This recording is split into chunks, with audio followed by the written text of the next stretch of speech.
পশ্চিমবঙ্গের সুরক্ষার প্রশ্ন এবং যেভাবে জনবিন্যাস বদলে গেছে, আজকে আমরা প্রথম দিনই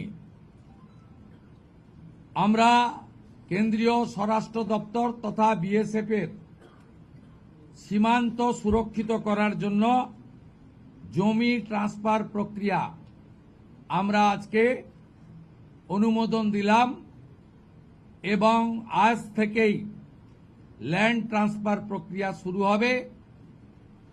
ভূমি ও রাজস্ব সচিব তাকে এবং মুখ্য সচিবকে দায়িত্ব দেওয়া হলো ৪৫ দিনের মধ্যে বিএসএফ এর প্রয়োজনীয় জমি হস্তান্তর সম্পূর্ণ করতে হবে, যা আমাদের কেন্দ্রীয় স্বরাষ্ট্রমন্ত্রী নির্বাচনের আগেই বলেছিলেন।